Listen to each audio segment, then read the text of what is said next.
So you want to learn to do a proper backside 360. I learned this trick at some point last year, and I can promise you that it's a super fun trick once you get it down. Also, it's really easy to be in full control of it with a little bit of practice just because the board never leaves your feet. And just to prove that I'm actually allowed to show you how to back three, here's a clip of me doing one down a four stair. Okay, so now that you hopefully believe that I have the qualifications to teach this, let me start with some prerequisites for this trick. You really should know how to back 180 super easily, but that's pretty much the only trick you need. But having full cabs and really bad back threes like I used to have with a ton of pivot, just like back 180 and then pivot the rest, could help you a lot as well. Now, on to the first step of any trick tip, foot positioning. I feel like the back 360 is a trick where having a really nice foot placement actually matters.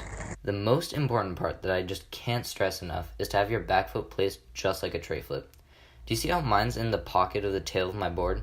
That's pretty much exactly where you want to have your back foot, and I'll explain why in a sec. For your front foot though, you just pretty much want it behind the front bolts with a little bit of your heel hanging off, but not too much. You should really experiment with your front foot placement when you learn to back three, and just keep your back foot in the pocket of the tail of your board. Since now we have foot placement down, we can actually get to doing the trick. The first thing you have to do when you're rolling up is to twist your shoulders, or what some people call coiling. This is actually the most important step in doing a backside 360. If you don't coil and then throw your shoulders and arms, you'll never get a full spin.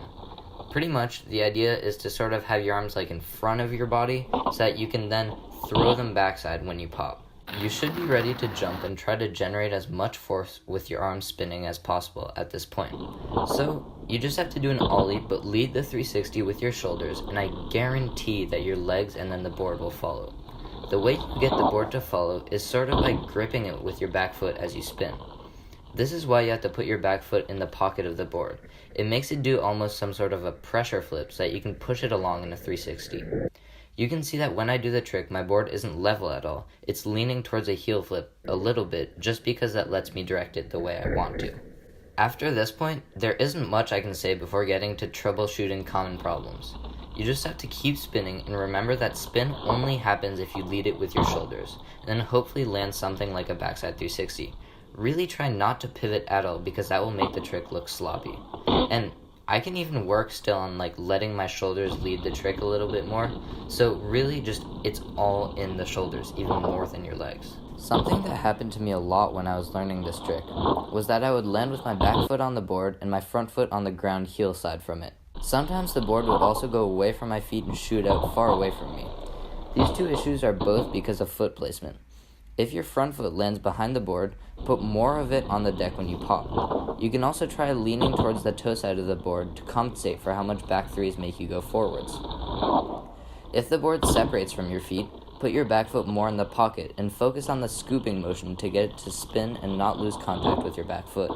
Sometimes that happens for me because I'm bad, but try to keep your board touching your back foot at all times. If your front foot separates though, that looks cool. One of the main problems that a lot of people have when they're learning back threes, and I had this as well, is that you just aren't getting enough rotation, like you're getting a 270 or something. And if that happens, all you have to do is just coil and throw your shoulders and arms even harder. I know I keep on saying this, but so much of this trick comes from your upper body. Also, if you land with both feet on the board but slip out, that's because your center of balance is off. It's really difficult to decide which way to lean since your spinning in every direction changes with a 360, but try to stay centered over the bolts. I think that these are pretty much the most common problems with this trick that I've encountered. If you have any others I didn't mention, just comment them down below and I promise I'll respond to you. Now, watching this tutorial won't do anything if you don't actually practice, so go spend some time learning backside 360s. Don't get too dizzy though, because that's a real problem when trying these. Thanks for watching, and I hope that this video helped.